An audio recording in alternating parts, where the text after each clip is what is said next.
The rain came down thin and oily, the kind that slicks Sunset Boulevard without ever washing it clean. Detective Marcus Ibarra stood under the awning of a shuttered video store, collar up, notebook damp at the corners. The patrol cars were already pulling away, red and blue, dissolving into the neon bleed of liquor store signs and taquerias that never slept. What remained was the smell, cordite faint on the air, copper sharper, and the body. She lay face down in the alley behind the El Rey apartments, one arm bent wrong, fingers still clutching the strap of a purse that had been yanked hard enough to tear skin. Mid-30s, maybe. Brown hair matted with rain and blood. The alley light flickered like a bad pulse, throwing her shadow long and thin against the graffiti-scarred wall. Someone had tried to make it look like a robbery. Someone hadn't tried very hard. Ibarra crouched, careful not to step past the chalk line. The ME would tell him more later. Time of death, angle of entry. But he didn't need a report to see the problem. Single gunshot wound to the back of the head. Close range. Clean. That wasn't panic. That was decision. "Wallet's still here," Officer Leland said, hovering a few feet away, hands on his belt like he wasn't sure what to do with them. "Cash, too. $58. Ibarra nodded. He didn't look up. He was watching the way her shoes were scuffed, the heel worn down unevenly. She walked a lot. Lived nearby, maybe. Or didn't like driving at night. "Name?" he asked. "Rachel Moreno. Address is 2 blocks over. Apartment 3C. Moreno." The name landed heavier than it should have. Ibarra closed his notebook and stood, joints popping. He took a breath and tasted the rain. Who found her? Tenant from the El Rey. Came out to smoke. Thought she was sleeping it off until he saw the blood. Ibarra glanced toward the building. The El Rey had been condemned twice and resurrected once. A 4-story slab of bad plumbing and worse secrets. He'd worked a case there years back. Domestic that went sideways. Kid caught in the middle. The city never learned. It just painted over the mold and called it progress. He stepped back under the awning and lit a cigarette, shielding the flame with his palm. The rain hissed as it hit the cherry. Across the street, a woman watched from behind barred windows, curtain twitching just enough to show an eye. People always watched. They just didn't talk. "Call it in as homicide," Ibarra said. "I want the apartment sealed. No one in or out until we've walked it." Leland nodded and moved off, radio crackling. Ibarra stayed where he was, smoking, letting the scene settle into him. He'd learned early not to rush the first impression. The city lied, but it lied consistently. If you listened long enough, the truth leaked through. By the time he reached Moreno's apartment, the rain had slowed to a mist. The hallway smelled like bleach and old carpet. Apartment 3C was at the end, door ajar, a strip of yellow tape fluttering like a warning flag. Inside, the place was small but neat. Couch with a crocheted throw. Stack of magazines. Time, Newsweek. Fanned on a coffee table. No television. A desk by the window held a typewriter, its ribbon half used, a sheet still rolled in place. Ibarra pulled on gloves and crossed to the desk. The paper was a letter, unfinished. "If you think I'm going to stay quiet." It stopped there, the sentence cut off mid-threat. He scanned the room for signs of struggle. None. No overturned furniture, no broken glass. The killer hadn't come here. Or if they hadn't needed to force anything. He moved to the kitchen. Sink clean, dishes drying, a calendar on the fridge, the days circled in red. Tonight, no note explaining why. Just a circle, heavy and deliberate. "You right," he murmured to no one. In the bedroom, the bed was made tight enough to bounce a quarter. Closet, organized by color. Shoes lined like soldiers. On the nightstand, a paperback novel and a manila envelope. Ibarra opened it carefully. Inside were photocopies, bank statements, phone records, a grainy surveillance still of a man exiting a building. On the back of the photo, a name written in block letters, Evan Pike. Ibarra felt the familiar tightening behind his eyes. Evidence collected by the victim always complicated things. It meant she'd been looking. It meant she'd found something. He tucked the envelope back where it was. Chain of custody mattered, but so did knowing when to bend without breaking. He stepped back into the living room and looked again at the typewriter. The brand was old, keys worn smooth. He pressed one lightly. The letter E stuck for a second before snapping back. A knock came at the doorframe. Sergeant Linda Cho leaned in, rain darkening her shoulders. "We've got a neighbor downstairs," says Moreno kept odd hours. Lots of late-night calls. Paid cash for everything. "Job?" Ibarra asked. "Freelance. Research." That's all she told anyone.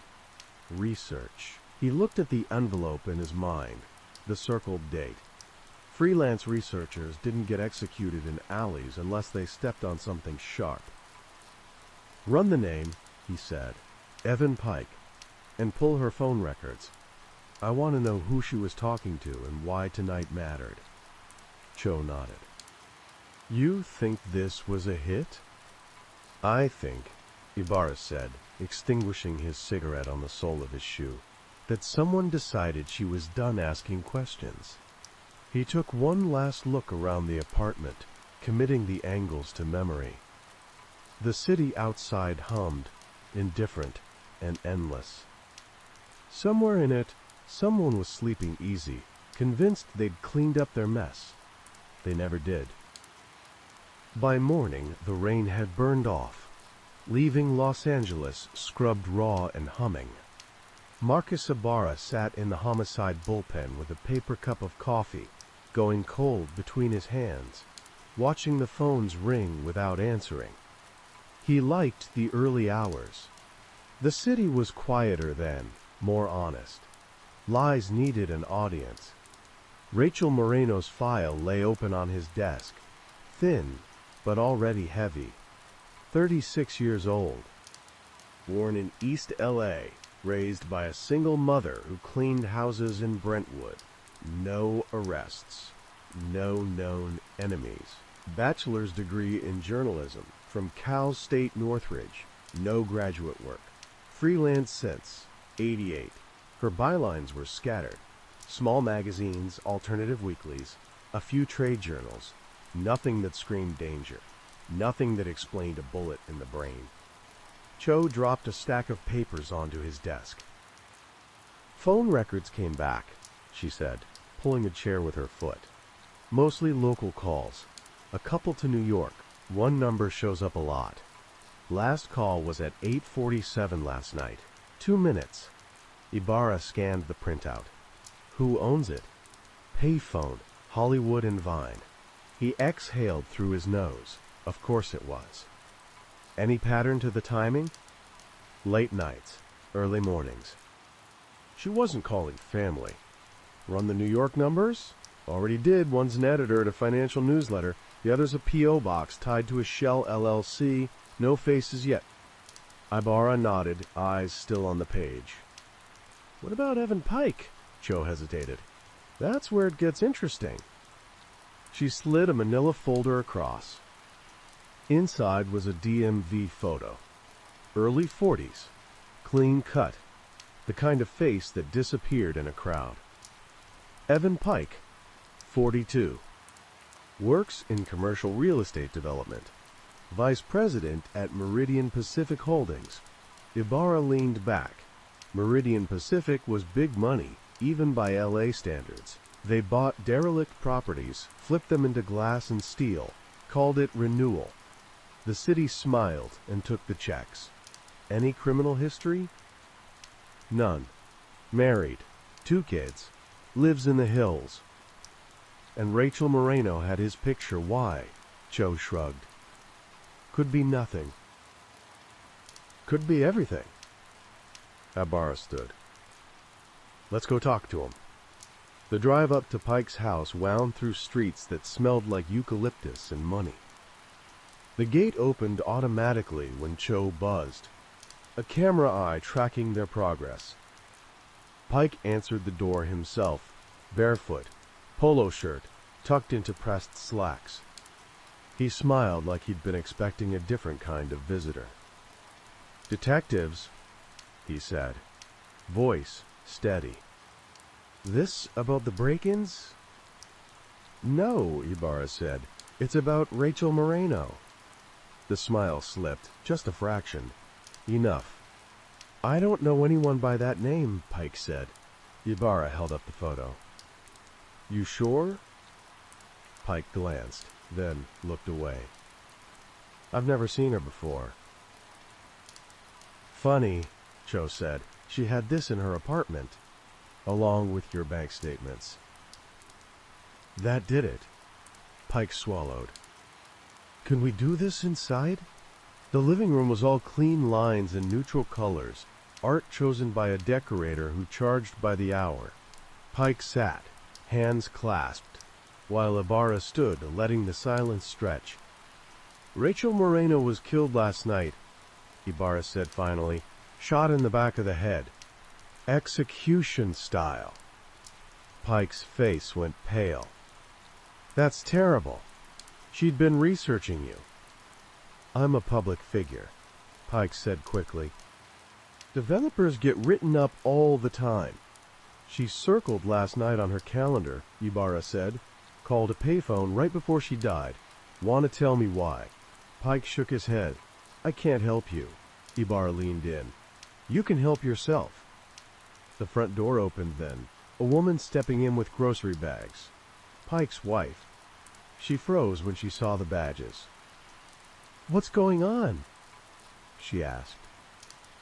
"Nothing," Pike said too fast. "Just a misunderstanding." Ibarra straightened. "We'll be in touch," he said, already filing Pike away. The man was scared. Not guilty sweaty, but close enough to feel the heat. Back at the station, the ME's report waited on Ibarra's desk. Time of death between 9 and 9:30. Powder burns indicated close range. No defensive wounds. Rachel Moreno had trusted her killer enough to turn her back. He read the toxicology twice. Clean. No drugs. No alcohol. She'd been sharp. "Got something else," Cho said, reappearing. "Moreno rented a storage unit, month to month. Paid cash." Ibarra grabbed his coat. The storage facility sat off a frontage road. The air thick with diesel and dust. Unit 317 was small, the lock cheap. Inside were boxes of files, neatly labeled. Property deeds. Zoning maps. Financial statements. Meridian Pacific Holdings stamped on more than a few. One box was different. No label, just a red string tied tight. Inside were tapes, cassette tapes, each marked with dates. Ibarra picked one at random and held it like it might bite. "She was building something," he said. "Looks like it." Cho agreed. Back in the car, Ibarra stared out at the freeway, the city blurring past. He thought about Rachel Moreno, walking those streets, asking questions no one wanted answered. About Evan Pike, smiling behind a gate, pretending ignorance. Somewhere between the two was a line, thin and dangerous. He turned the radio off and listened to the traffic, already feeling the weight of the case settle in. This wasn't a mugging. This wasn't random. This was Los Angeles doing what it always did, burying its secrets in plain sight. And someone had decided Rachel Moreno knew too many of them. The tape hissed before the voices came through, a dry, mechanical sound that filled the interview room like breath held too long. Marcus Ibarra sat alone, elbows on the table, the cassette player between his hands. The room smelled faintly of disinfectant and old coffee. Midnight had passed without ceremony. Outside, the city kept chewing itself alive. "You're telling me the permit's cleared?" a man's voice said. Mid-40s. Controlled, irritated. They cleared because you paid for them, Rachel Moreno replied. Her voice was calm, professional, but there was something under it. Pressure, maybe anger held in check. That's the point, Evan. You didn't just grease palms. You rerouted inspections. You buried environmental reports. That's a serious accusation. It's a documented one, she said. I have the memos. I have the zoning exceptions. I have the shell companies you used to buy the properties before Meridian Pacific announced development. You poisoned the land, Evan. People live there. A pause. Paper rustling. You don't understand how this works, Pike said. This is how the city functions. No one got hurt. Another pause. Longer this time. My mother got sick, Moreno said quietly. She cleaned houses near one of your sites. She died 2 years later. Leukemia. Silence. Then Pike again, voice colder. What do you want? The tape clicked off. Ibarra sat back, rubbing his eyes. The motive was there now, naked and ugly. Money. Power. And a woman who'd decided the story mattered more than her safety. Cho knocked once before entering, carrying 2 cups of coffee. She set one down without asking. You look like hell. Feel worse, Ibarra said, gesturing to the tape. She had him dead to rights. Cho listened to the last few seconds rewound, jaw tightening. So he panics, hires someone, makes it look like a robbery. Or he does it himself, Ibarra said. Execution style suggests experience. Cho frowned. Pike's a developer, not a hitter. People surprise you, Ibarra said. He stood, stretching his back. We need leverage. Something he doesn't expect. They found it buried in the financials. A subsidiary of Meridian Pacific had quietly settled a lawsuit the year before. Wrongful death, no press, no admission of guilt. A janitor exposed to contaminated soil at a redevelopment site. Name scrubbed from public record, but not from Moreno's files. Pattern, Cho said. He cleans up after himself. Not well enough, Ibarra replied. They brought Pike in just after dawn. He looked smaller in the interview room, the glass and steel confidence stripped away. He asked for a lawyer. They let him wait. When Ibarra finally entered, Pike's eyes flicked up, wary. Am I under arrest? Not yet, Ibarra said, sitting. He placed the cassette on the table, but didn't press play. Rachel Moreno recorded you. Pike's mouth tightened. That's illegal. So is murder. I didn't kill her. She thought you did, Ibarra said. Or would. That's why she circled last night. That's why she called you from a payphone.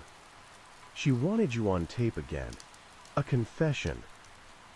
Or, maybe, just to see if you'd blink. Pike laughed. Brittle. You don't have anything. Ibarra slid the settlement file across. Wrongful death. Quiet payout. You buried that one, too. Pike stared at the folder like it might explode. This is harassment. Rachel Moreno didn't think so, Ibarra said. She thought you were trading human lives for square footage. Silence stretched. Pike's leg bounced under the table. I didn't pull the trigger, Pike said finally. But she was dangerous. She didn't understand the forces she was playing with. Ibarra leaned forward. Who did?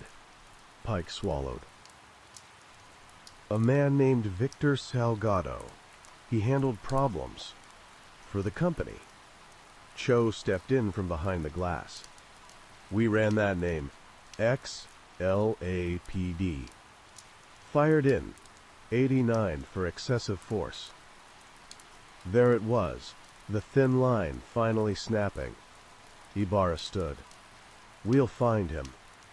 Pike sagged back in his chair, sweat darkening his collar. You don't know what you're doing. Ibarra paused at the door. Neither did Rachel Moreno, he said. But she did it anyway. Outside, the sun was already climbing, bleaching the city pale. Ibarra lit a cigarette and watched the smoke drift upward, thinking about Victor Salgado, about men who learned early how to cross lines and never learned how to stop. Somewhere out there was a killer who thought he'd erased a problem. He never counted on a woman who left a record behind. Victor Salgado lived in a one-story stucco off Van Nuys Boulevard, the kind of place that tried to disappear by looking exactly like everything around it. No cars in the driveway. Curtains drawn, the lawn dead in precise rectangles, like it had been killed on purpose. Ibarra and Cho sat in the unmarked a block down. Engine off, windows cracked. Noon heat pressed down, baking the silence thick. Guy like Salgado doesn't keep a routine, Cho said. Ex-cop, muscle for hire. He'll feel us coming. He'll also feel untouchable, Ibarra said. That's the kind of mistake that gets you sloppy. They waited. At 12:43, the front door opened. Salgado stepped out shirtless, a towel over his shoulder, cigarette already lit. Late 40s, heavy through the chest, arms roped with old strength. He walked like someone who'd spent years making other people move first. Joe reached for the door handle. Not yet, Ibarra said. Salgado crossed to a beat-up Ford pickup and leaned inside, pulling out a paper bag. Groceries. He turned, scanning the street. Not carefully, just enough to satisfy habit. Then froze.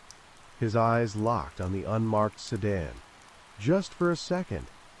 Then he smiled. Now, Ibarra said. They were out of the car before Salgado could move. Ibarra's badge was up, his voice flat and loud. Victor Salgado, LAPD. Don't move. Salgado didn't run. He set the bag down gently, cigarette still burning between his fingers. Been a long time since anyone led with that, he said. Hands on the truck, Joe said. He complied, slow, deliberate. When Ibarra cuffed him, Salgado leaned in close enough that Ibarra could smell sweat and cheap soap. This about the girl? Salgado asked. Ibarra didn't answer. They brought him in, without incident. That alone worried Ibarra. In the interview room, Salgado sat relaxed, legs crossed, like he was waiting for a dentist. He waived his right to an attorney without hesitation. You're wondering why I didn't bolt, Salgado said. Because running tells you things. I prefer silence. You killed Rachel Moreno, Ibarra said. Salgado chuckled. I didn't even know her name until this morning. You knew her face, Cho said, sliding the photo across. Salgado glanced. Pretty, determined look. Those are the ones who don't stop. Ibarra felt the familiar heat rise, but kept his voice level. Walk me through last night. Salgado sighed theatrically. I got a call. Cash job. Observe. Confirm. End it if necessary. From Evan Pike. Salgado smile thinned. From a man who didn't want to hear bad news. You shot her in an alley. She chose the alley, Salgado said. I offered her a conversation. Ibarra leaned forward. Where? She called a payphone. Hollywood and Vine. Wanted to meet. She thought she was dealing with Pike. Cho's eyes flicked to Ibarra. You impersonated him. Not hard, Salgado said. Men like Pike sound the same when they're scared. You meet her, Ibarra said. Then what? Salgado's gaze drifted to the one-way mirror. She figured it out. Saw the gun. Didn't scream. Just looked tired. Ibarra's jaw tightened. So you shot her? No, Salgado said. She turned away, started walking back toward the street. I ended it. Silence settled heavy in the room. "You ever think about saying no?" Cho asked. Salgado looked at her, genuinely curious. "You ever think about how many people said yes before you got here?" They booked him on first-degree murder. Evidence was clean. Gun recovered from a storm drain 2 blocks from the scene. Ballistics matched. Salgado didn't resist. He didn't confess on paper, but he didn't need to. By the time Ibarra stepped back outside, the sun was already dipping, the sky bruised purple and orange. He leaned against the railing and let the city noise wash over him. Cho joined him. "Pike's lawyer called. He's offering cooperation." Ibarra snorted. "Too late." "DA will still want him," Cho said. "Conspiracy, solicitation, good." Ibarra replied. He thought about Rachel Moreno again. Her tidy apartment, the letter half-written, the tapes she'd trusted to plastic and magnetic ribbon. She knew, Cho said softly, that it could end this way. "Yeah," Ibarra said. And she kept going. Down below, traffic crawled, headlights blinking on one by one like a city remembering how to see in the dark. The case wasn't finished yet. Not really. Pike would fight. Salgado would rot. The machine would grind on. But for the first time since the rain-soaked alley, Ibarra felt the weight shift. Rachel Moreno hadn't died quietly. She'd left a trail. The district attorney wanted speed. That was the first tell. Marcus Ibarra sat at the long conference table on the 8th floor, fluorescent lights flattening everyone into the same tired color. Files were stacked in front of him like a defensive wall. Transcripts, financials, photographs, Rachel Moreno's tapes duplicated and logged. Across from him, Assistant DA Howard Klein flipped pages without really reading them. "We've got Salgado cold," Klein said.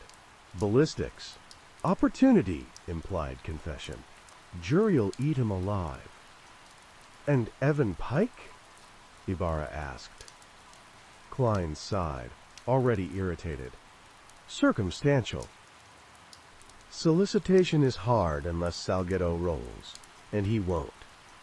Pike's attorneys are sharks. They'll bury us in motions until the next century." "He paid for the murder," Ibarra said. "That's not circumstantial. That's motive and means." "Intent," Klein said, tapping the folder. "That's what they'll argue, that Pike hired him for intimidation. Surveillance. Things got out of hand." Ibarra leaned back. "And you're willing to sell that?" "I'm willing to win," Klein said. "This city doesn't reward martyrdom." The meeting ended the way these meetings always did, with handshakes that meant nothing and decisions already made before anyone sat down. Salgado would take the weight. Pike would be quietly severed from Meridian Pacific, retreat to a boardroom somewhere else, richer and cleaner than before. By the time Ibarra got back to his desk, Cho was waiting. "Tell me they're not cutting Pike loose," she said. "They're trimming him," Ibarra replied. "Different word. Same result." Cho swore under her breath. "Rachel died for this?" "She died for the truth," Ibarra said. "What happens to it afterward isn't up to her." That night, he went back to the storage unit alone. The clerk barely looked up as he signed the log. Unit 317 smelled like cardboard and dust, unchanged. He sat on the concrete floor and replayed one of the tapes on a portable recorder, Moreno's voice filling the small space. "If this goes public, it won't just be you," she said on the recording. "It'll be the city, inspectors, councilmen, everyone who signed off." He stopped the tape. There it was. The part Klein didn't want to hear. Ibarra spent the next 2 days doing what he did best, quiet work. He cross-referenced Moreno's files with internal city records, old inspection reports, rezoning approvals. names that repeated too often to be coincidence. He didn't chase all of them. Just one. Councilman Arturo Vega. Mid-level. Careful. Clean reputation, built on redevelopment rhetoric and neighborhood grants. Vega's signature was on 3 of the sites Moreno had flagged. Ibarra paid him a visit at City Hall without calling ahead. Vega smiled when he saw the badge, but it didn't reach his eyes. Detective, I heard about the Moreno case. Tragic. She was asking questions about Meridian Pacific, Ibarra said. About you. Vega's smile thinned. I don't comment on ongoing investigations. You signed off on contaminated land, Ibarra said. Then you helped fast-track development. Vega stood. This conversation is over. Ibarra slid a cassette onto the desk. She recorded Pike. She recorded a lot of people. Some of those tapes haven't been logged yet. That did it. Vega's shoulders sagged just enough. What do you want? Vega asked. The truth, Ibarra said. On record. Vega looked toward the window, the city stretching out beneath them, sunlit and unforgiving. You have any idea how many careers that destroys? I have an idea how many lives it already did, Ibarra replied. Vega didn't confess, not fully, but he gave names, meetings, dates, enough to make the ground unstable. When Ibarra left City Hall, his phone was already ringing. Cho. Klein's furious, she said. He says you're going off book. Tell him to get used to reading, Ibarra said. That night, Evan Pike was arrested again, this time not quietly. Cameras caught him in handcuffs, suit rumpled, confidence finally cracking. The charge sheet was thicker now. Conspiracy, fraud, environmental violations. The kind of stack that didn't settle easily. Salgado watched the news from holding, expression unreadable. You told me you'd take the fall, he said to Ibarra during a final interview. I lied, Ibarra replied. Salgado laughed softly. Figures. As the weeks ground forward, the case metastasized. More names surfaced. Some resigned. Some fought. A few vanished into legal fog. It wasn't justice. Not cleanly. It never was. But Rachel Moreno's work didn't die with her. The night before Salgado's trial began, Ibarra sat alone in his apartment. Moreno's unfinished letter spread on the table. He read the line again.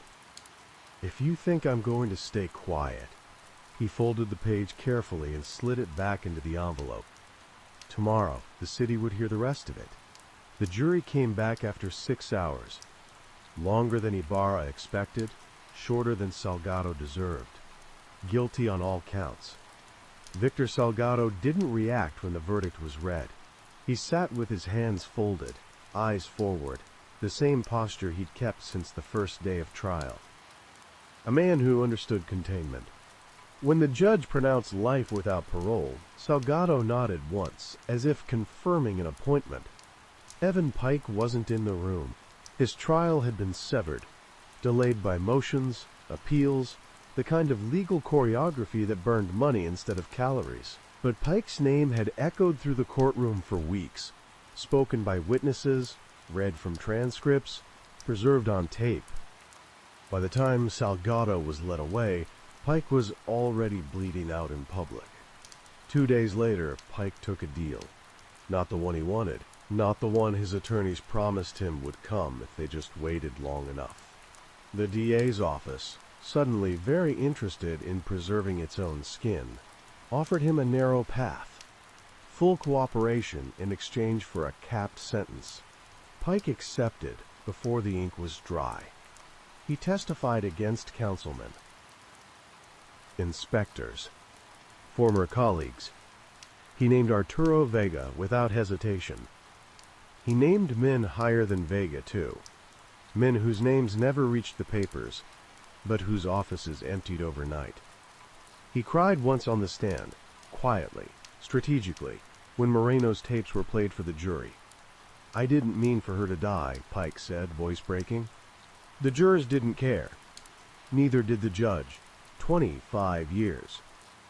When the sentence was handed down, Pike finally looked at Ibarra. The confidence was gone. So was the math.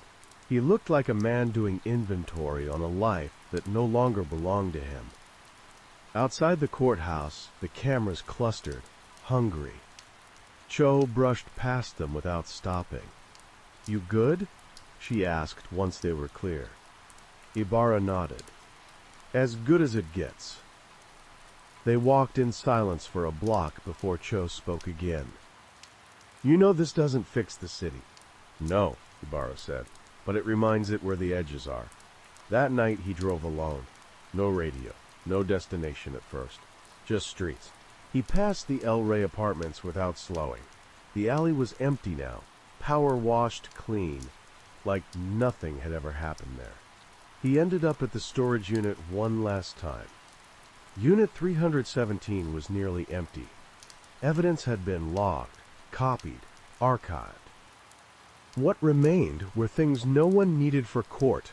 Moreno's notebooks, her marginalia, pages filled with arrows and underlined names. He packed them carefully into a box marked personal and signed the release form.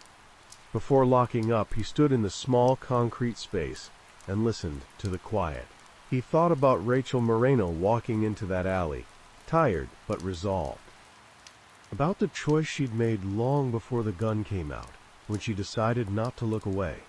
Weeks later, the story finally broke the way she'd intended. Front page, above the fold. Words like systemic and corruption, and decades-long printed in black ink that didn't wash off. Editorials followed. Reforms were promised. Committees formed. Some of it would stick. Most of it wouldn't. But Rachel Moreno's name stayed in print. On a cool morning in early winter, Ibarra stood at a small cemetery in East L.A. The service was simple. A handful of friends. Her mother's sister.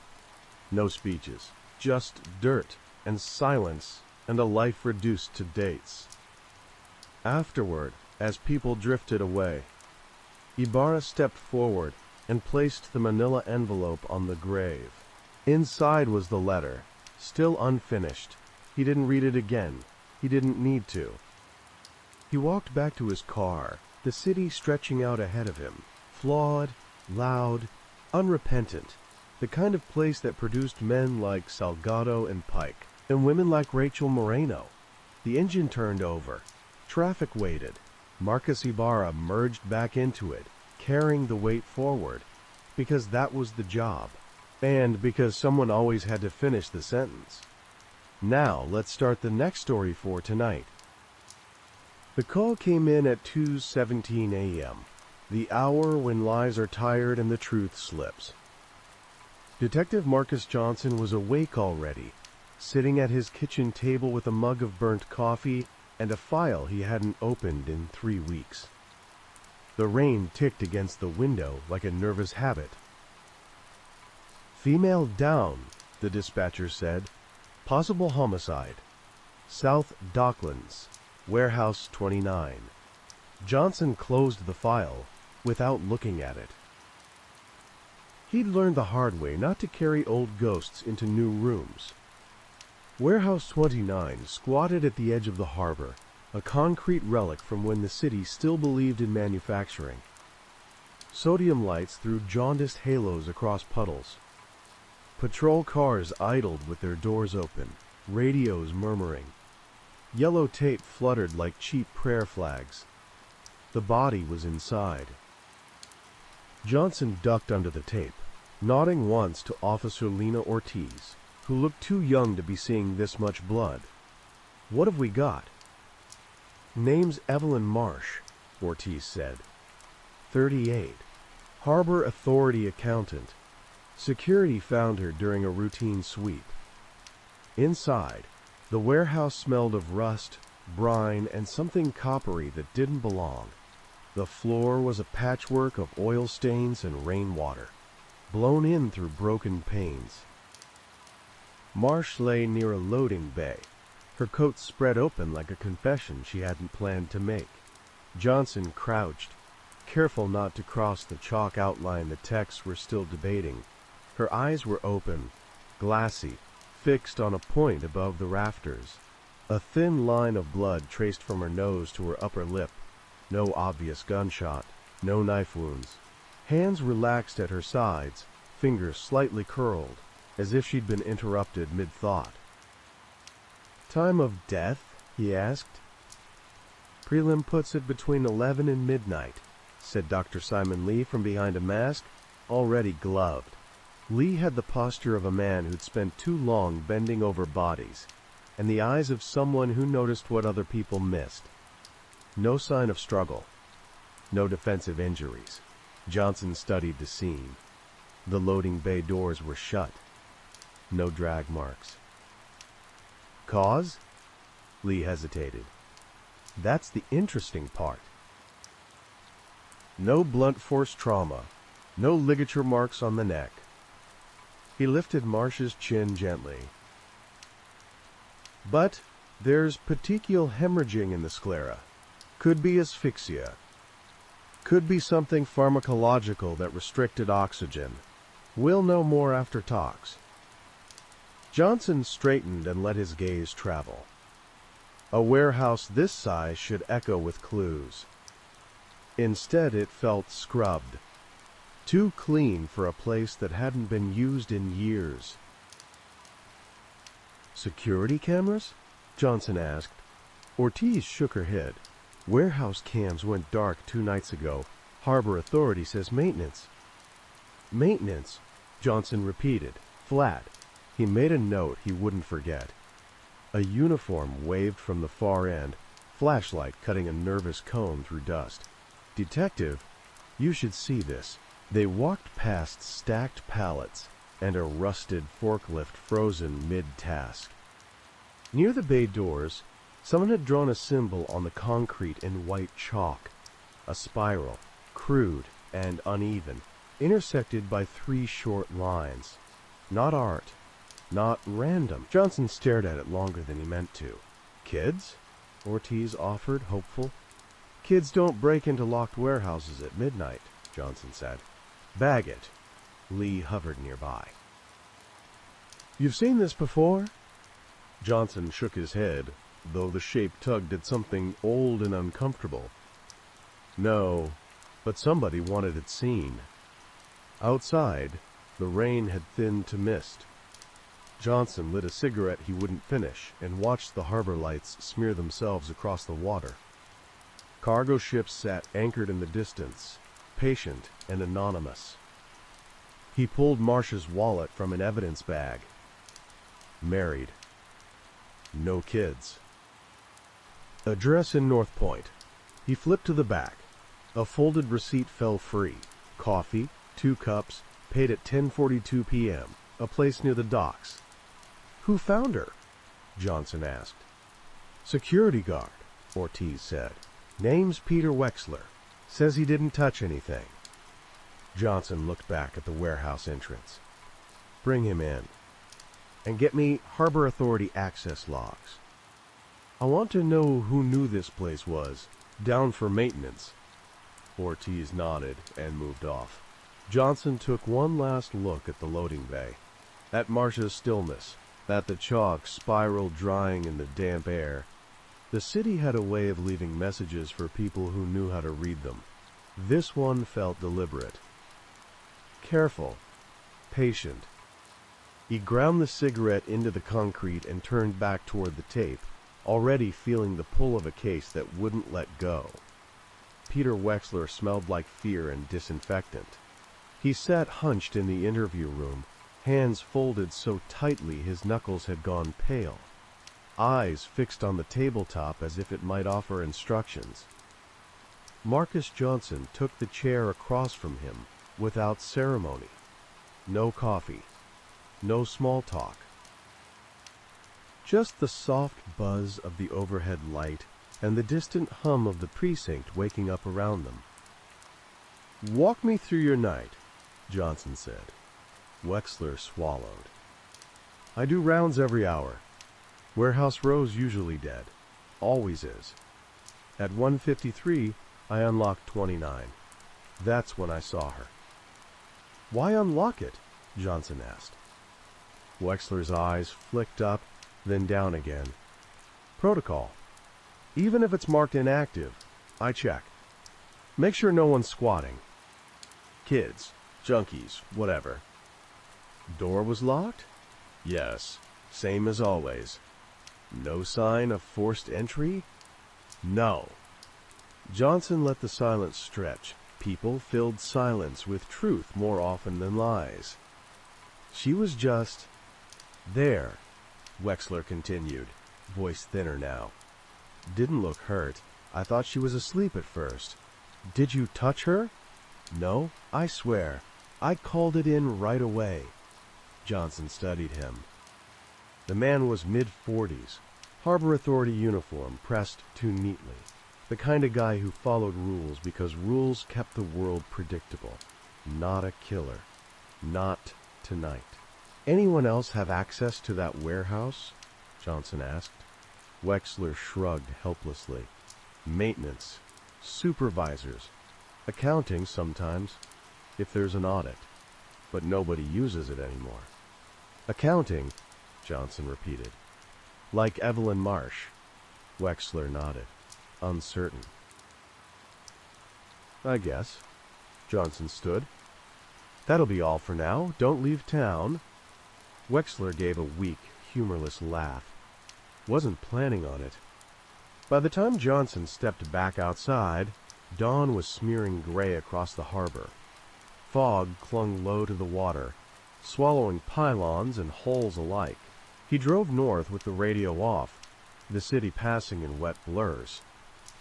The receipt from Marsh's wallet had been logged, but Johnson had memorized the details anyway. Dockside Cafe. 2 coffees. 1042 page M.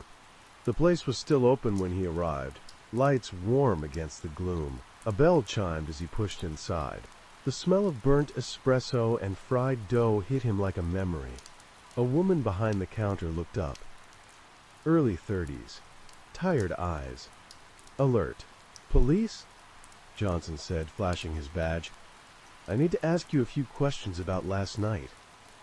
She exhaled slowly. Figures. Evelyn Marsh, he said, setting the receipt on the counter. Ring a bell? Her expression tightened. Yeah, she was here. Alone? No. She came in with a man. Johnson leaned an elbow on the counter. Tell me about him. Mid-40s, maybe. Clean, not dock trash.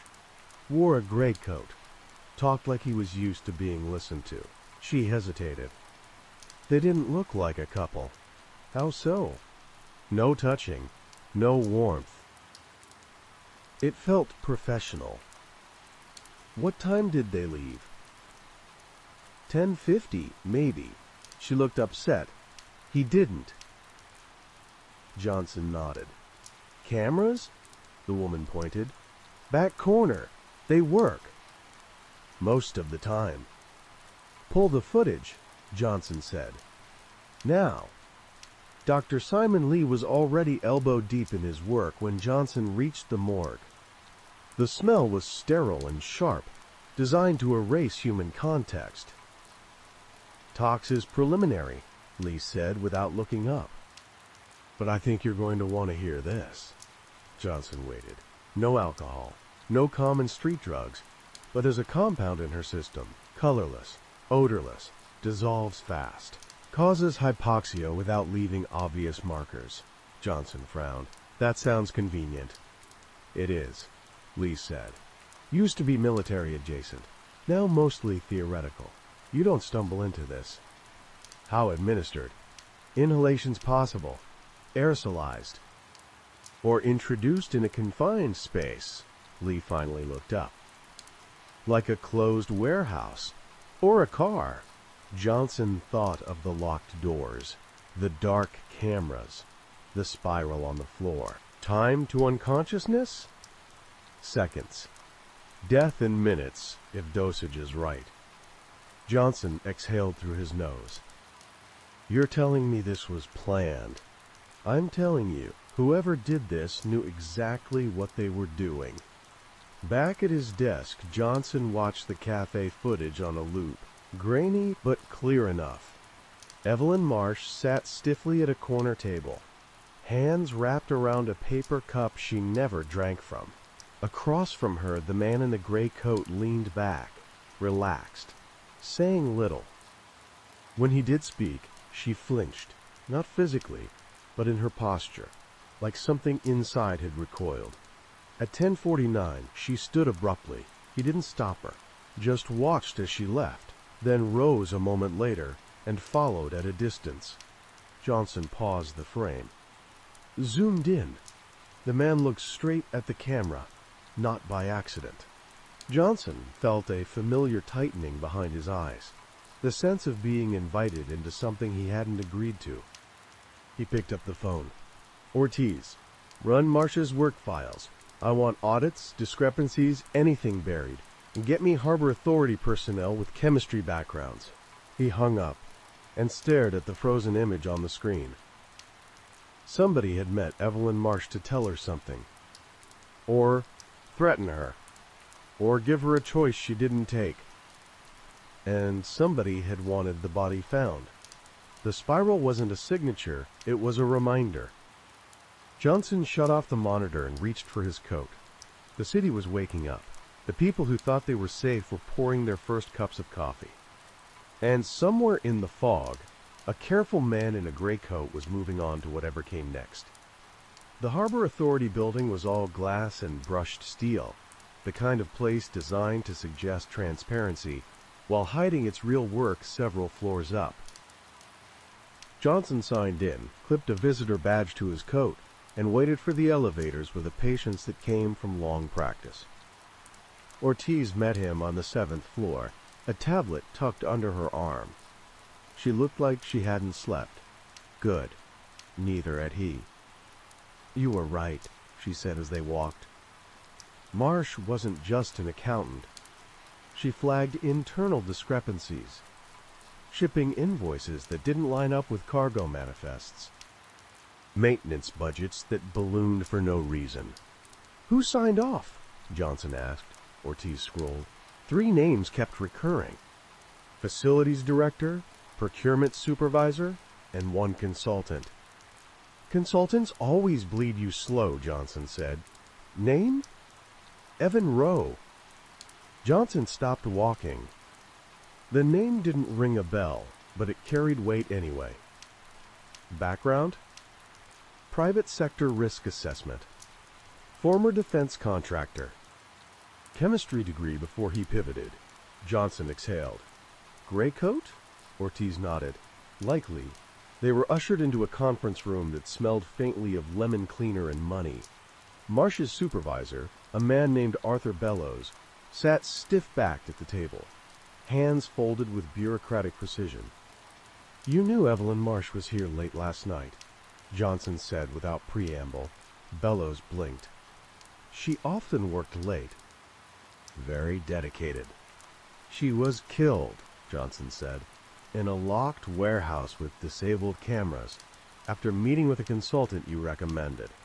Bellows swallowed. I had no idea she'd met with Rowe. He was brought in to streamline operations. Streamline, Johnson repeated. By falsifying records? Bellows' jaw tightened. If there were irregularities, internal review would have handled. Internal review got her dead, Johnson said. He leaned forward, close enough that Bellows could smell the coffee on his breath. What did Marsh threaten you with? Silence stretched. Bellows' eyes darted to the door, then back. She said she was going to the board, federal auditors. She wouldn't listen. Did Rowe know that? Bellows closed his eyes. Just for a second. Long enough. Johnson straightened. Thank you for your time. Rowe's office was empty.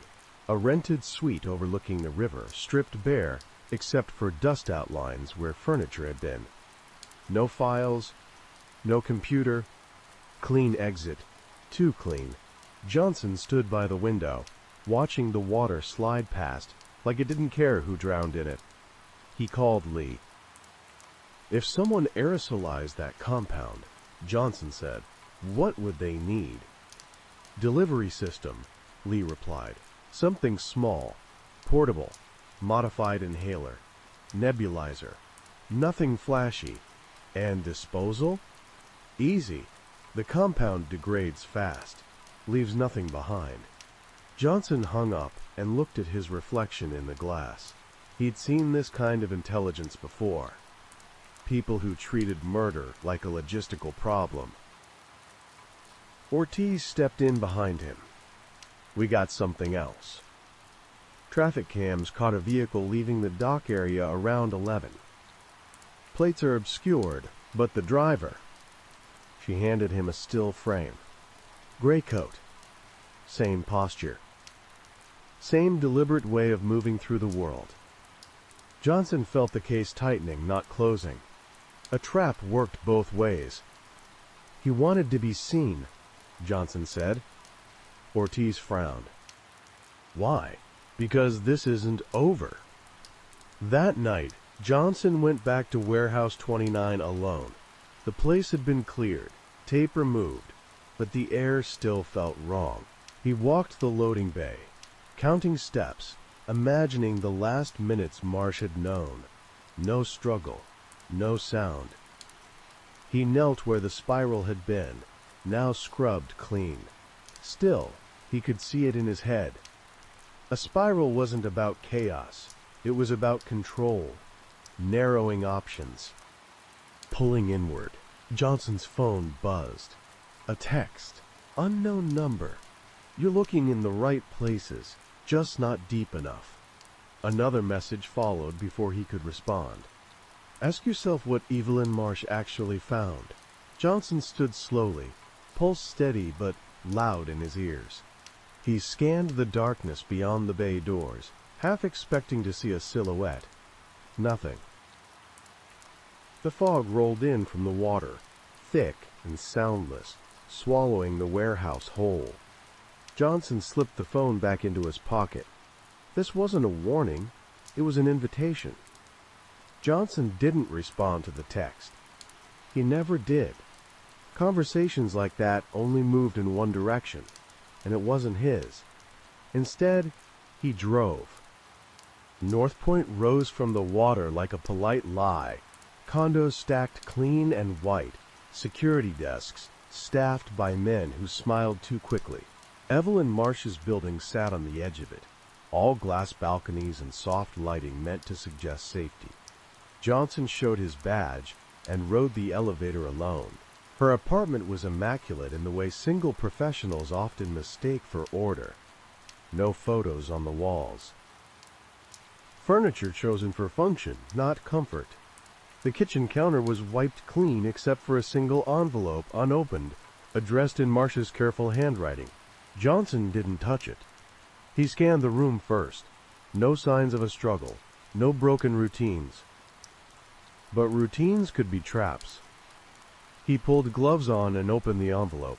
Inside was a flash drive and a folded note. If anything happens to me, this isn't an accident. I'm sorry I didn't listen sooner. No names, no drama, just resignation. Johnson pocketed the drive and checked the bedroom. Closet organized by color. Shoes aligned like they were waiting for inspection. On the nightstand, a second phone. Burner. Dead battery. He smiled thinly. Evelyn Marsh had known. Back in his car, Johnson plugged the flash drive into his laptop. The files were dense. Spreadsheets layered with annotations, cross-referenced shipping logs, maintenance invoices, flagged transfers, but one folder sat apart from the rest. Spiral. Inside were schematics, warehouse layouts, airflow diagrams, ventilation modifications marked in red. Johnson leaned back slowly. This wasn't embezzlement. It was infrastructure. Someone had been testing distribution routes, confined spaces, air circulation. How quickly something could move without being seen. The warehouse wasn't the crime scene. It was a demonstration. Ortiz took the news badly. "You're saying Marsh figured out they were running live tests?" she asked, pacing Johnson's office. "On Harbor Authority property?" "I'm saying she found the rehearsal," Johnson replied. "And she became the proof of concept." Ortiz stopped. "For what?" Johnson didn't answer immediately. He pulled up another file from the drive. A list of future dates, locations partially redacted, public spaces, transit adjacent, all near water. "This wasn't about silencing her," he said finally. "That was just efficient." Ortiz's voice dropped. "We need federal eyes on this." Johnson shook his head. "Not yet.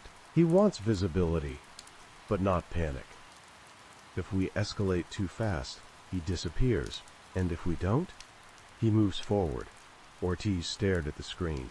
"You think Roe's the only one?" "No," Johnson said. "But he's the one talking to us." Roe texted again at 3:11 a.m. "You found the files. Good. That means you understand scale." Johnson typed back before he could second-guess it. "You killed her to make a point." The reply came almost instantly. "I killed her because she forced a timeline." Johnson's jaw tightened. "What's the end game?" There was a pause this time, long enough to suggest calculation, correction. "You don't get the end game. You get the opportunity to stop guessing." A location followed. Coordinates. Not a warehouse. A ferry terminal. Johnson stood, grabbing his coat. "Ortiz, call it in quiet. I'm going dark." "Marcus." He met her eyes. "He's not running. He's staging." The terminal was closed for the night. Lights dimmed to emergency glow. Fog pressed against the glass walls, turning the outside world into a smear. Johnson moved through the space slowly, hand near his weapon, senses tight. A figure stood near the boarding gates, gray coat unmistakable. Roe didn't turn as Johnson approached. "You came alone," he said, calm, almost pleased. "You wanted a conversation," Johnson replied. "Here I am." Roe nodded toward the water beyond the glass. "Everything moves through places like this. People forget how vulnerable movement is." "You're not teaching a lesson," Johnson said. "You're just killing people." Roe turned then. His face was unremarkable, that was the point. "I'm demonstrating inevitability. Systems fail. I show where." Johnson took another step. "You're not as invisible as you think." Roe smiled faintly. "Neither are you." A low hum filled the terminal, ventilation kicking on. Johnson's eyes snapped upward. Roe watched him notice. "That," Roe said softly, "is the spiral closing." Johnson lunged forward as alarms began to scream. Johnson didn't reach for his gun. There wasn't time, and it wasn't the problem. The hum deepened, a pressure in the ears more than a sound. Air began to move, subtle at first, then purposeful. Johnson felt it on his face, cool and wronged. Rose stepped back, already retreating toward a service corridor. "You should clear the space," he said. Conversational. "You've got about 40 seconds before people start losing motor control." Johnson bolted, not away, but sideways, toward the mechanical access panel he'd clocked the moment he entered. He slammed his shoulder into it, metal screaming as it gave. Inside, ducts and valves ran like exposed veins. He yanked his jacket over his mouth and nose, lungs already burning with the suggestion of something foreign. He found the intake valve, red wheel, stenciled warning, and threw his weight into it. It resisted. Alarms wailed louder. Emergency strobes snapped on, painting the terminal in violent reds. Johnson felt his fingers go numb. coordination slipping like sand through his hands. Ortiz? He rasped into his radio. Ventilation. Terminal. Now. The valve finally turned. The hum stuttered, then dropped to a coughing whine. Johnson collapsed against the wall, gasping, vision tunneling. He forced himself up, staggered back into the terminal. Rowe was gone. But the air was clearing. People, 2 janitors, a security guard, were slumped but breathing. Johnson dragged one man clear of the worst of it, then another. Sirens bloomed outside, multiplying fast. He leaned against a pillar as harbor police poured in, weapons up, masks on. Someone grabbed his arm. "You okay?" Johnson nodded once. Barely. Rowe didn't disappear. He moved. By the time Johnson was cleared by EMS and shaking off a headache that felt like a vice, Ortiz had eyes on him. Credit cards used under false names. A rental storage unit near the old breakwater. A boat, nothing flashy, registered to a shell company that had already dissolved. "He's heading out," Ortiz said. "Water." Johnson's smile was thin. Figures. The breakwater storage facility was a maze of concrete and salt-stained doors. Johnson moved with a small team, guns drawn, breath steady now. The spiral lived in his head, but it didn't own him. They found the unit open. Inside, canisters, modified dispersal devices. Schematics rolled and stacked with obsessive care. And a map, this time unredacted. Tonight's ferry terminal was circled in black. Others were crossed out. Completed. Ortiz stared. "How many?" "Enough," Johnson said. A sound echoed down the corridor. Footsteps. Unhurried. Rowe stepped into view. Hands empty. Gray coat unbuttoned. "You shut it down faster than I expected," he said. "That's on me." "End of the line," Johnson said. "Get on the ground." Rowe looked around at the weapons trained on him. He sighed. "You know, this wasn't supposed to end with handcuffs. It cheapens the thesis." Johnson moved closer. "You murdered an accountant to prove a theory."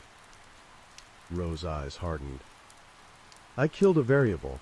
She found a vulnerability she didn't understand." "You did," Johnson said. "People." For a moment, Rowe looked almost tired. Then his hand twitched. Johnson fired. The shot cracked the night open.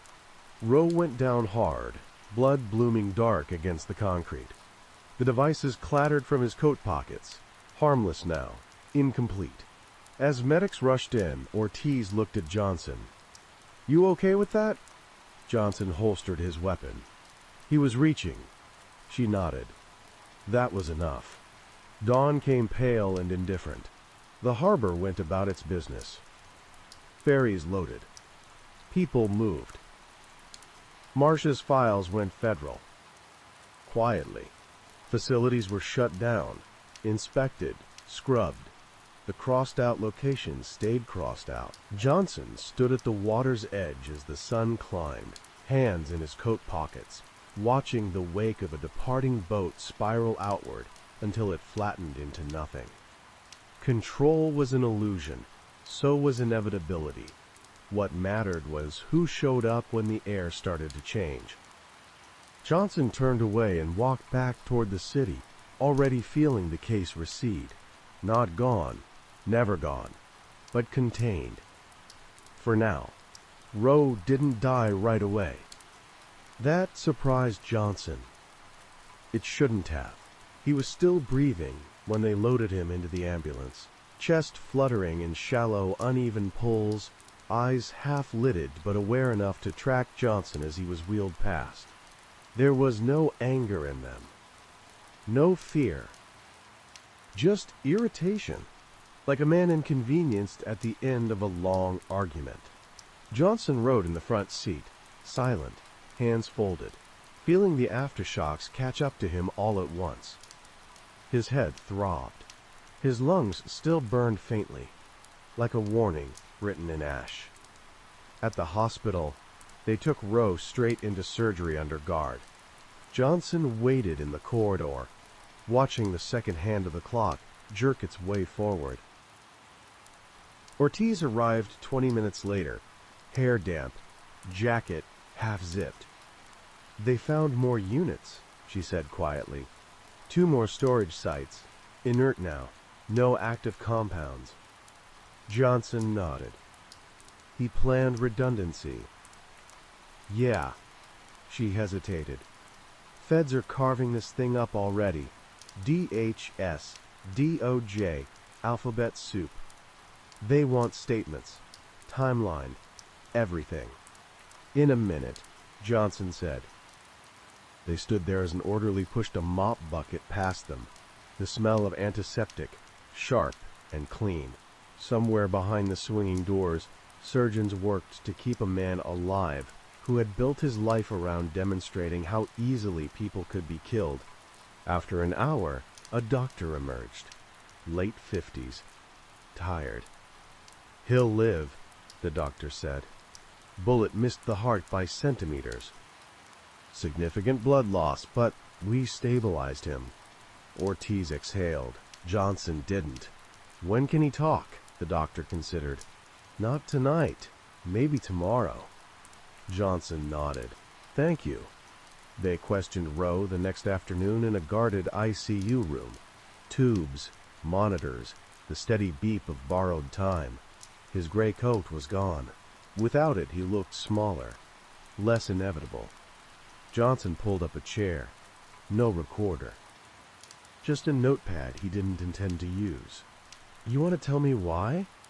Johnson asked. Rowe's lips twitched. "You already know. Humor me." Rowe stared at the ceiling. "I spent years telling people where their systems failed." They nodded.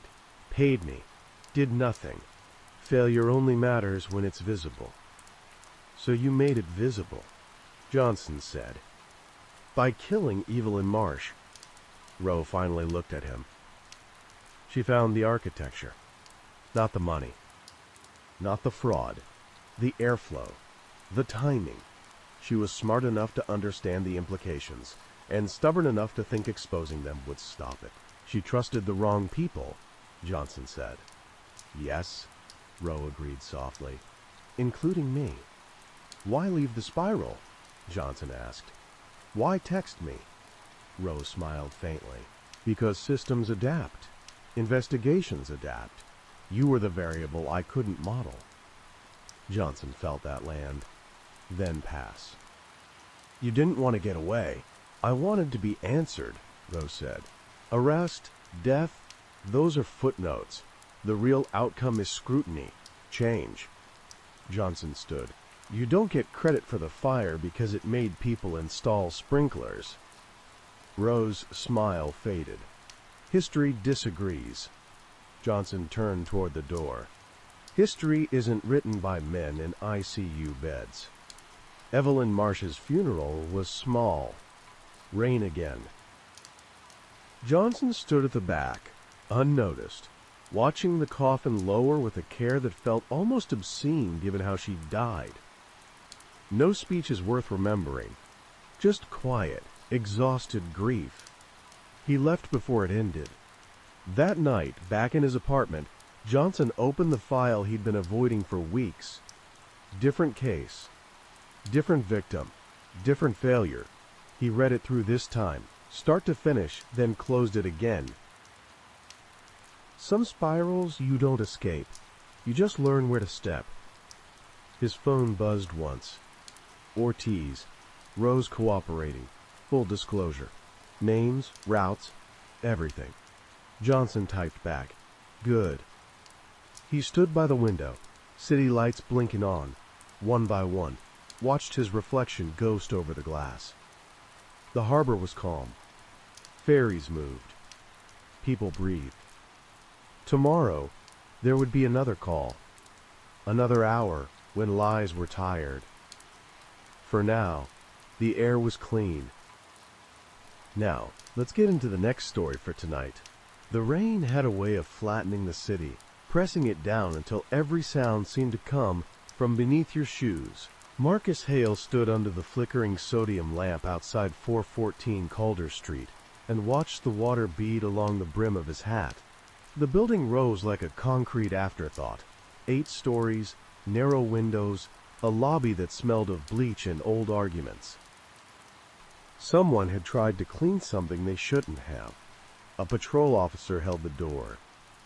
"Third floor," he said, voice muffled by the rain and the weight of a long night. "Apartment 3F." Hale nodded and went in. Inside, the heat was broken.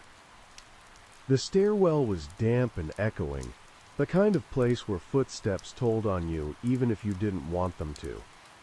By the second floor, the smell reached him, copper and something floral that didn't belong. On the third, crime scene tape cut the hallway into before and after. A uniformed woman checked his badge without looking at it and lifted the tape. Apartment 3F was small and tidy in the way of people who believe order will save them. A narrow living room, a kitchenette with dishes stacked and drying, a bedroom visible through an open door. The body lay between the couch and the coffee table, angled as if the man had tried to sit and missed the world. "Victim's name is Alan Krieger," said Lila Moreno, the medical examiner, crouched beside the body. She had a pin tucked into her hair and the calm of someone who made friends with the dead. 42, works in logistics for a regional shipping company. No priors. Divorced. "One daughter. Lives with the ex." Hale took in the room. No signs of forced entry. The coffee table held a mug, half full, steam long gone. A coaster placed neatly beneath it. A book face down, spine cracked, page dog-eared. The floral note he'd smelled came from a diffuser on the windowsill. Lavender oil, slowly bleeding into the night. "How?" Hale asked. Moreno gestured. "Single stab wound to the left side, just under the ribs. Narrow blade, straight in, angled slightly upward, clean. No hesitation marks. Time of death, between 10 and midnight." "Any defensive wounds?" Moreno shook her head. "None. Hands are clean. Fingernails intact. He didn't see it coming." Hale crouched and looked closer. Krieger's eyes were open, glassy, reflecting the overhead light. His mouth hung open a little, as if he'd been surprised by a bad joke. There was blood, but not much. The carpet had soaked it greedily. "Weapon?" Hale asked. "Not here," Moreno said. "We'll check drains and dumpsters." Hale stood and walked the perimeter. The windows were closed, locks intact. The door had a single deadbolt, thrown. Someone had been invited in. Or, already inside, on the kitchen counter, a cutting board with onion skins and a half-chopped clove of garlic. A knife block stood full, every slot occupied. Hale counted, then counted again. 8 knives, 8 slots, no empty space. "Everything looks curated," Hale said. Moreno's mouth twitched. "People like to be remembered as tidy. People like to pretend they're in control," Hale said. He moved to the book on the table, lifted it with gloved fingers. A paperback thriller. Margin notes in pencil, underlined sentences. He flipped to the dog-eared page. The line read, "Trust is a blade you hand to someone else." Hale put the book back where it had been. A tech hovered by the window, dusting for prints. "Got a partial on the coffee mug," he said. "Victims, probably." And a second set on the table edge. "Bag it," Hale said. "Anything else?" "Fibers on the couch," the tech said. "Dark, Synthetic. Hale glanced at the couch. Dark fabric, clean lines. He lifted a cushion and found nothing but crumbs and a remote. He replaced it, careful to keep things as they were. Scenes spoke when you listened long enough. In the bedroom, the bed was made. A photograph sat on the nightstand. Krieger, a woman with tired eyes, and a little girl missing her front teeth. The woman's arm was around his waist, the girl's hand clutching his shirt like a life raft. Hale picked up the frame, noted the dustless square beneath it, the faint line where it had been moved recently. Moreno joined him. "You thinking what I'm thinking?" "That he moved the picture," Hale said. "Or someone moved it for him." "To remember," Moreno said. "Or to forget." They stepped back into the living room. A neighbor hovered in the hallway, a man with a bathrobe and the expression of someone who wanted to be helpful without being involved. Hale went out to him.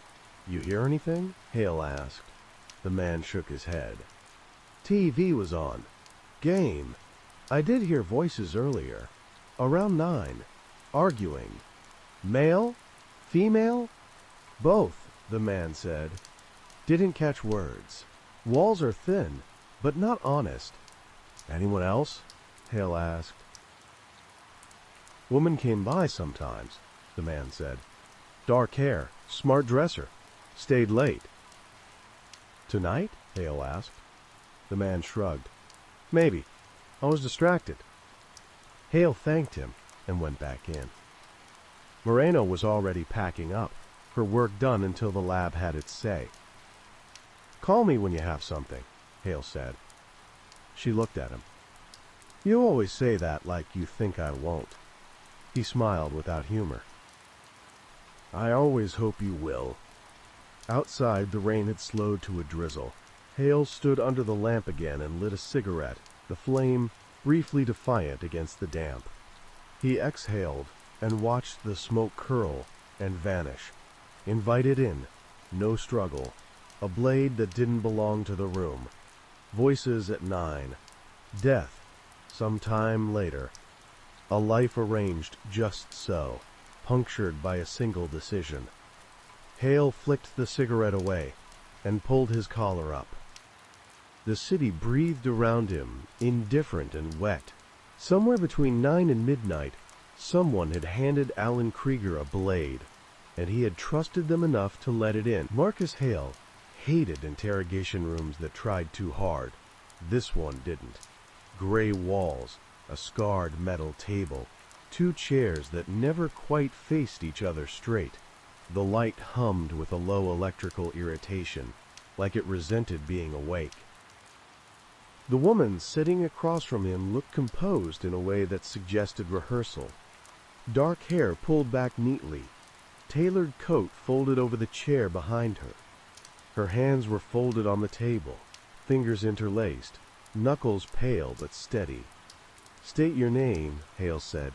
"Clara Voss." "Relationship to Alan Krieger?" She didn't answer immediately. Her eyes tracked the edge of the table, then lifted. "We were involved." "How long?" 6 months. "Married?" Hale asked. "No." "Did you see him tonight?" Clara inhaled through her nose. "Yes." Hale let the silence stretch. People filled it when they got uncomfortable. "I left around 9:15, she said finally. "We argued." "About?" She hesitated. "About his daughter." Hale made a note.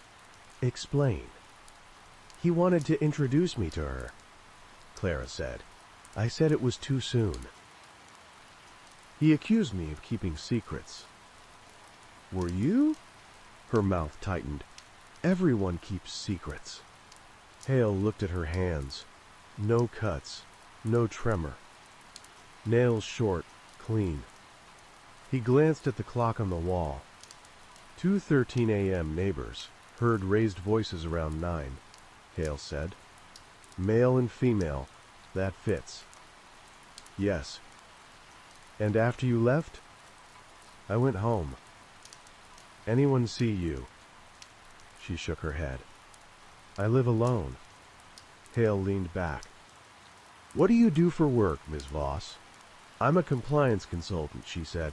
"I review internal processes for companies, risk mitigation." "Alan's company?" Hale asked. "No." "Did you ever work with him professionally?" "No." Hale watched her eyes. They didn't flinch. She had good control, or nothing to hide. "Did Alan own any knives like this?" Hale slid a photo across the table. A slim, straight-edged blade recovered from a dumpster 2 blocks from the apartment, wrapped in a grocery bag. Clara looked, frowned. "I don't recognize it." "Ever carry a knife yourself?" "No." Hale took the photo back. "You leave around 9:15. Medical examiner puts time of death between 10 and midnight. "Yes. So you're clear on time, I suppose," she said. Hale stood. "Don't leave town." She looked up. "I wasn't planning to." He paused at the door. "One more thing. Did Alan seem afraid of anything lately?" Her answer came too quickly. "No." Hale closed the door gently behind him. The lab smelled like antiseptic and old coffee. Hale leaned against the counter while Moreno flipped through reports. "Knife's clean," she said. "White. No prints worth a damn. Fibers on the couch match a synthetic blend. Nylon. Maybe from a coat. Dark color." "Voss wore a dark coat," Hale said. "Half the city does," Moreno replied. "Don't marry the first idea that smiles at you." "Any talks?" "Trace of alcohol," Moreno said. "1 drink, maybe 2. "No drugs." "What about the wound?" Moreno pulled up a photo. "Depth and angle suggest someone close, standing. Victim seated or leaning back. No hesitation. Whoever did it knew where to put the blade." "Professional?" Hale asked. "Or practiced," Moreno said. "Confidence comes in different uniforms." Hale nodded. "Time of death?" "Refined it?" Moreno said. "Closer to 10:30. Hale thanked her and left. The diner on 9th was nearly empty, neon buzzing like a bad memory. Hale slid into a booth and ordered coffee he didn't need. He spread his notes across the table. Alan Krieger, logistics manager, no criminal history, divorced. 1 daughter. Recently dating a woman who specialized in compliance.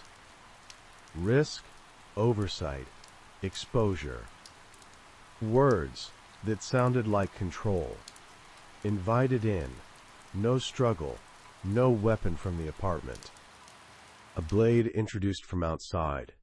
Someone trusted. Or someone already inside.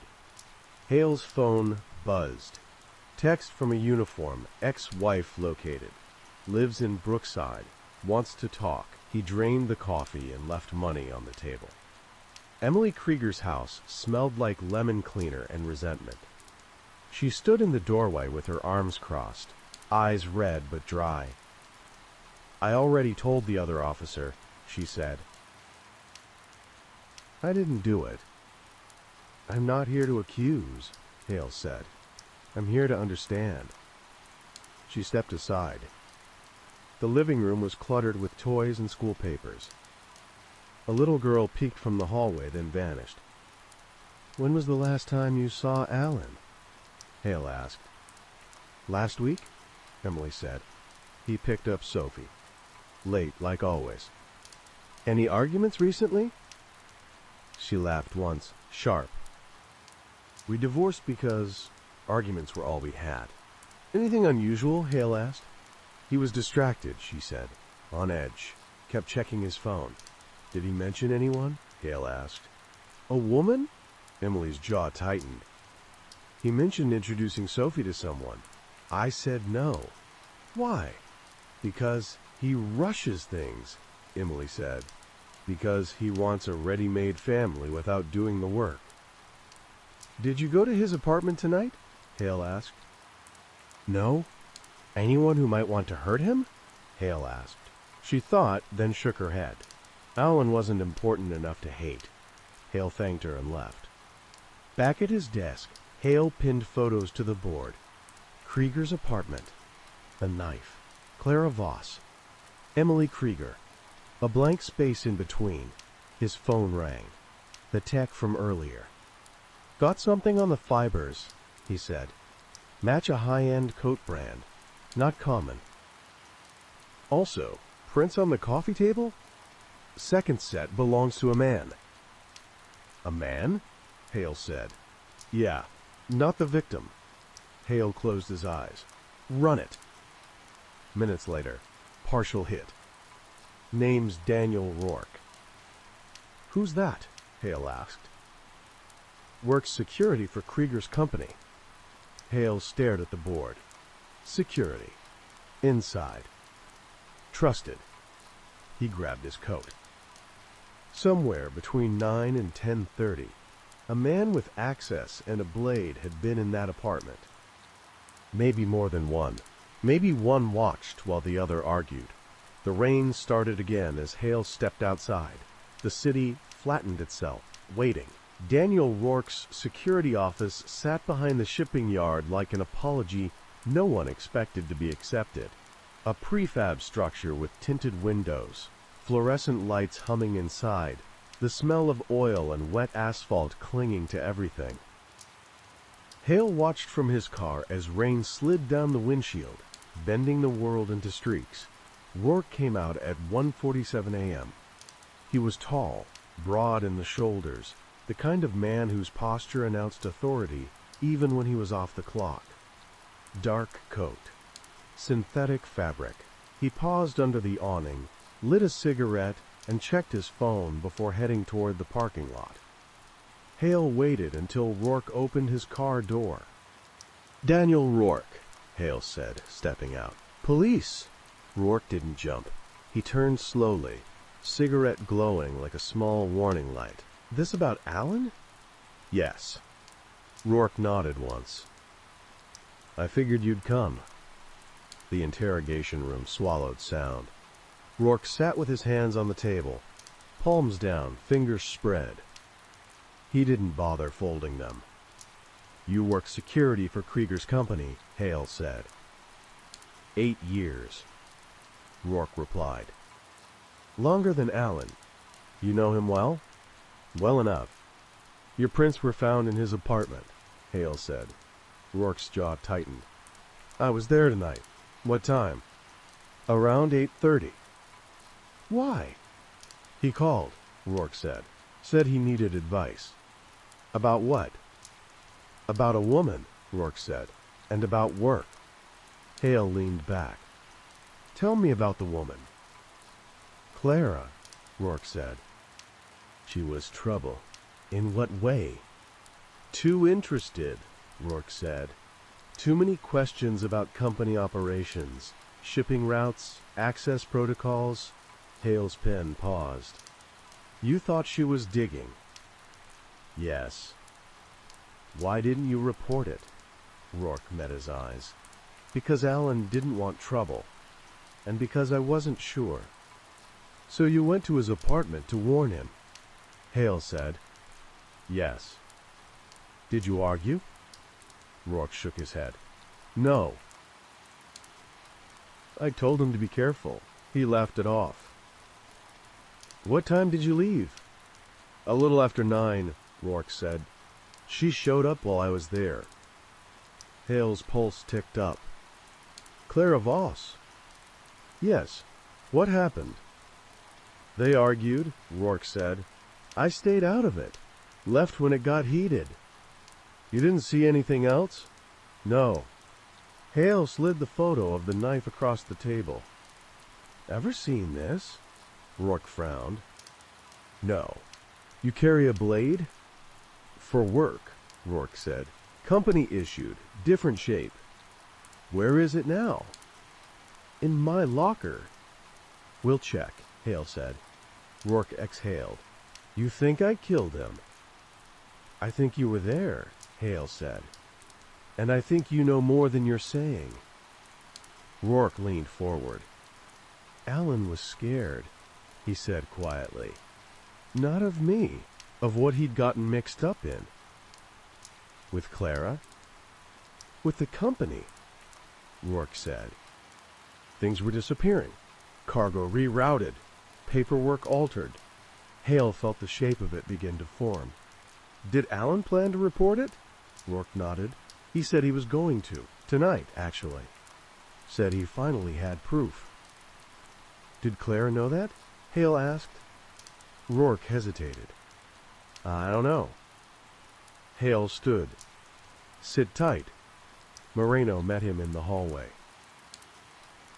You look like someone just rearranged your furniture. Rourke says Krieger was about to blow the whistle, Hale said, on his own company. Moreno's brow furrowed. Motive just got crowded. Did you get anything else from the body? Hale asked. Moreno handed him a small bag. Under his fingernails, trace skin, male. Rourke? Too early, Moreno said. But there's more. The wound. Angles suggest the killer was shorter than the victim. Hale thought of Rourke's broad frame. Taller than Krieger. And? Hale asked. And the blade was withdrawn slowly, Moreno said. Controlled. Almost deliberate. Hale nodded. Thanks. Back at the station, Hale stood before the board. Clara. Rourke. The company. Lines crisscrossed. Messy now. He played the night again. Rourke arrives 8:30. Warns Alan. Leaves after 9. Clara arrives. Argument. Neighbors hear it. Somewhere after 10, Alan dies. But the coffee mug. 2 sets of prints. 1 male, 1 female. And the couch fibers. Dark synthetic. Rourke's coat. Clara's coat. Both fit. The photo frame moved. Someone had handled it after the argument. Hale's phone buzzed. Moreno again. Lab rushed the skin trace. And? Hale asked. It's female, she said. Under his nails. Hale closed his eyes. Clara. Looks that way, Moreno said. But wait, there's something else. No defensive wounds, remember? The skin trace is minimal, like he brushed against someone. Not a struggle. So he trusted her, Hale said. Or she wasn't the one holding the knife, Moreno replied. Hale opened his eyes and stared at the board. 2 people in that apartment. 1 arguing, 1 watching. 1 blade. 1 decision. He grabbed his coat again. If Clara was digging into company secrets, and Alan was about to expose them, then murder wasn't about passion. It was about containment, and containment always had more than one hand on it. The company headquarters was all glass and confidence, even at 3 in the morning. Hale moved through it with a borrowed key card, and the patience of someone who knew secrets preferred the dark. The offices were quiet, cubicles standing like abandoned confessionals. He went straight to logistics. Alan Krieger's desk was immaculate. 2. Immaculate. Monitor dark. Keyboard aligned. Not a single sticky note. Hale crouched and opened the bottom drawer. Empty. The second drawer. Empty. The third resisted, then slid open with a sigh. Inside, a manila folder. Hale opened it carefully. Shipping manifests. Route deviations highlighted in pencil. Container numbers circled. Dates. Times. A pattern emerging like a bruise under skin. Cargo rerouted offshore. Paperwork adjusted just enough to pass a lazy audit. Someone had been bleeding the company quietly. At the back of the folder was a USB drive taped to a sheet of paper. Alan's handwriting. If something happens. Hale pocketed it. Outside, floodlights washed the shipping yard in artificial daylight. Containers stacked like tombs. Hale walked the perimeter until he found the container number from the manifest. It was sealed, but the lock was new. Too new. He photographed it and left. Clara Voss walked fast, heels clicking against wet pavement. Hale followed from half a block back, letting the city swallow him. She turned into a parking garage and stopped short when she saw him reflected in a car window. "You're persistent," she said. "So are you," Hale replied. "Compliance consultant, who just happens to ask the wrong questions." Her shoulders sagged a fraction. "You talked to Rourke?" "Yes. He thinks I killed Alan. He thinks a lot of things," Hale said. "Why were you digging into his company?" She laughed bitterly. "Because that's what I do. I was hired." "By whom?" "A third party," Clara said. "Anonymous. Payment routed through 3 shells." "To audit Alan's company?" "To see if they were dirty," she said. "They were. And Alan, he figured it out on his own," Clara said. "I didn't tell him. I was afraid he'd confront someone." "But he did," Hale said. She nodded. "He told me tonight. Said he was going to the authorities." "And you argued," Hale said. "Because I knew what that meant," Clara said. "People don't steal at that scale without protection." "Did you leave?" Hale asked. "Yes," she said. "I couldn't be there when he made the call." "Did you come back?" Hale asked. She looked at him. "No." Hale studied her. "You know more." She swallowed. "I know who benefits." "Who?" She shook her head. "Not without protection," Hale sighed. "Protection comes after truth." She met his eyes. "Then get me immunity." Rourke's locker smelled like metal and sweat. Hale stood with 2 uniforms as the door swung open. Inside, a flashlight, gloves, a company-issued baton, and a knife. Moreno examined it under the light. "Not a match," she said. "Blade's wider." Rourke watched, jaw clenched. "I told you." Hale leaned in. "You also told me Alan had proof. Where is it?" Rourke's eyes flicked away. "I don't know." Hale pulled out the USB drive. "Recognize this?" Rourke's face drained of color. "Where did you find that?" "In his desk," Hale said. "You want to tell me why you were in his office after he died?" Silence stretched, thick and dangerous. "I went back," Rourke said finally, "after Clara left. Alan wasn't answering his phone. I got worried." "You found him dead," Hale said. "Yes." "And you didn't call it in?" Rourke's voice dropped. "Because I knew how it would look. And because when I checked his desk, that drive was gone." Hale felt it lock into place. "So you went looking?" "Yes." "And you didn't find it?" Hale said. "No." Hale straightened. "Who else knew about the missing cargo?" Rourke closed his eyes. "Senior management." "Specifically." Hale's phone rang. "Moreno." "They matched the knife," she said. "Not to Rourke. To a private security contractor. One your company uses." Hale looked at Rourke. "Names," Rourke exhaled. "Victor Ames, head of risk operations." Hale nodded once. "Risk operations. Containment. Victor Ames, office overlooked the yard. He sat behind his desk, like a man, expecting applause." "This is all very unfortunate," Ames said smoothly. "Alan was a good employee. He was about to expose theft," Hale said. Ames smiled thinly. "Allegations. We found the manifests," Hale said.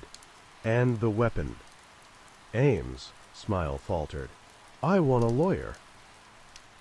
"You'll get one," Hale said, "after you tell me why you were in his apartment."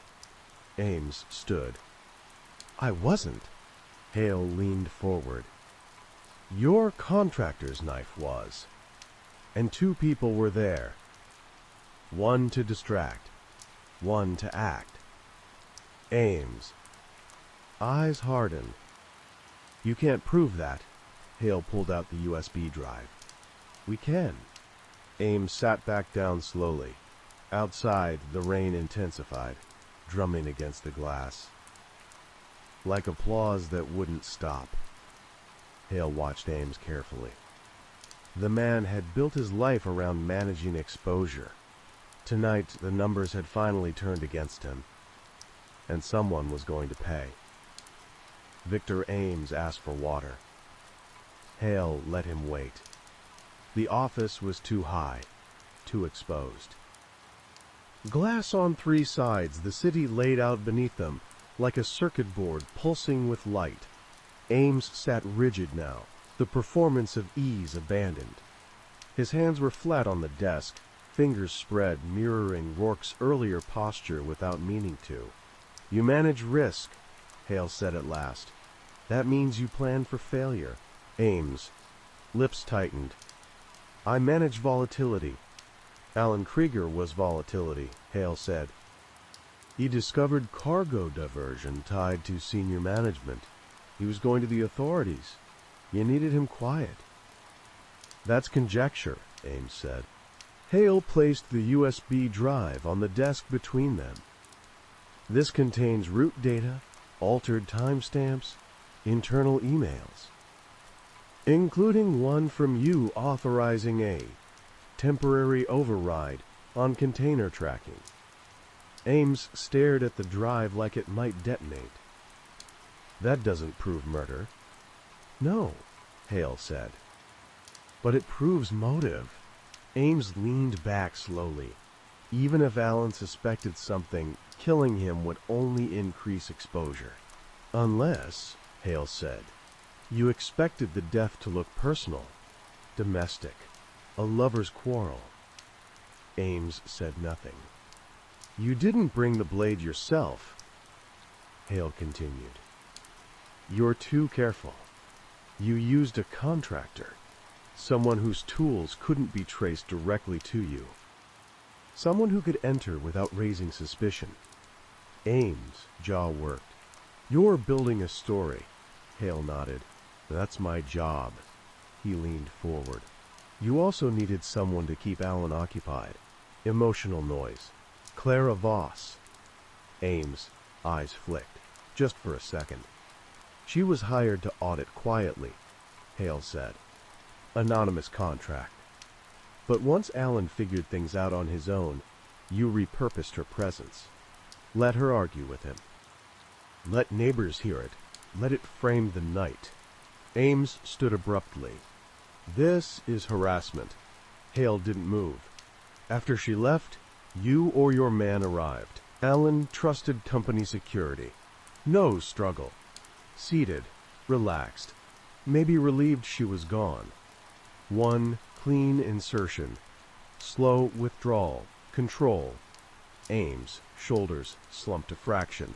You can't place me there. No, Hale said, but I can place your contractor.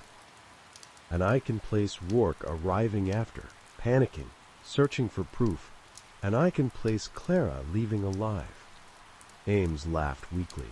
Circumstantial. The door opened. Moreno stepped in, face unreadable. We finished the trace analysis. Hale didn't look away from Ames. And? Blood on the knife wasn't just Alan's, Moreno said. Microscopic transfer. The contractor cut his hand during the withdrawal. We matched the DNA. Ames closed his eyes. And the timing? Hale asked. Security footage from the yard, Moreno said. Your contractor left the site at 9:58 p.m. Returned at 11:12. Silence collapsed inward. Ames opened his eyes.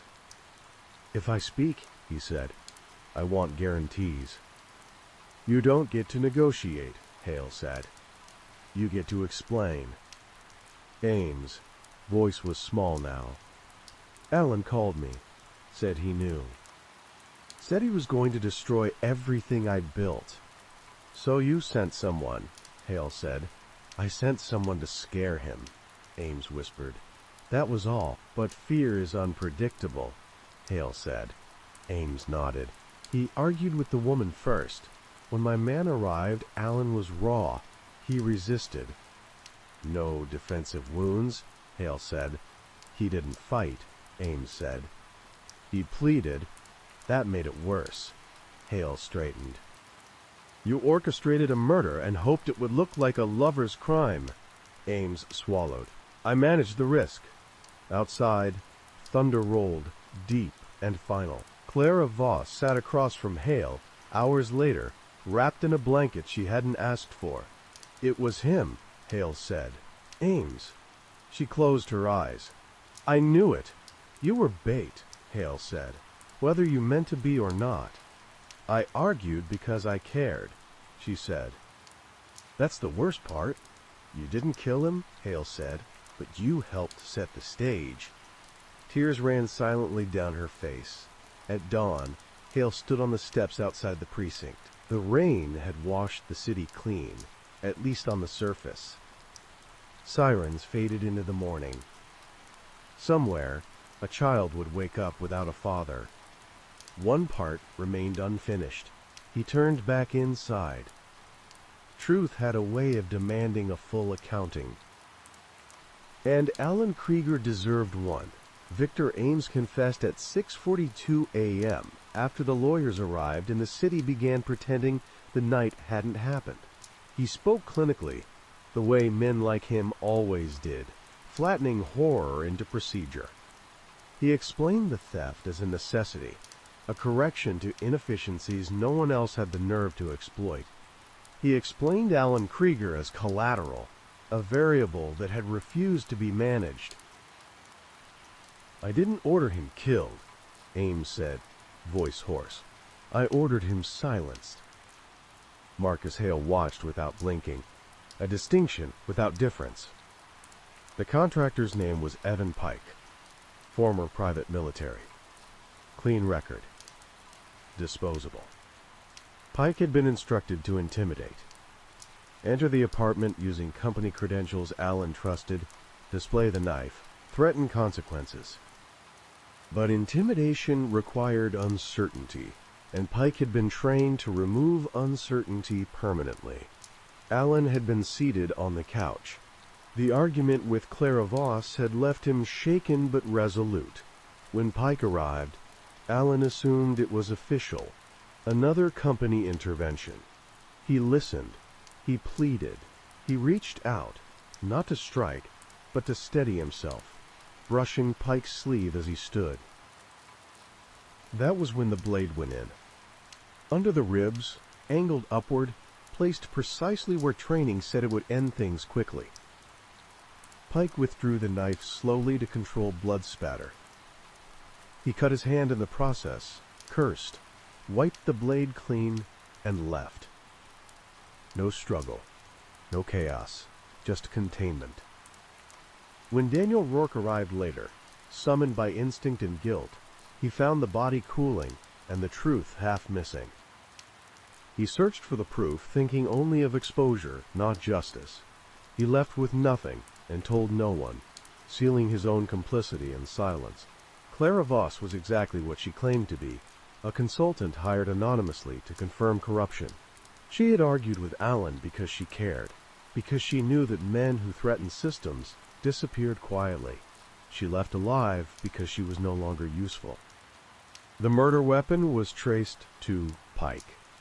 Pike was arrested 2 states away before noon, still carrying a duffel bag that smelled faintly of lavender oil. Ames was charged with conspiracy to commit murder, racketeering, and obstruction. Pike with first-degree murder. Rourke was charged with evidence tampering and failure to report a death. Clara was granted limited immunity in exchange for testimony. The case closed cleanly. Too clean. 3 weeks later, Hale stood alone in courtroom B after hours. The benches were empty. The seal on the wall stared back without judgment. He thought of Alan Krieger's apartment, how tidy it had been, how carefully arranged. A man who believed order could protect him. A man who trusted the wrong structure. Outside, the city moved on. It always did. Hale stepped into the morning, the sun climbing over washed streets, light reflecting off glass and steel. Somewhere, systems were already adjusting, learning, preparing for the next failure.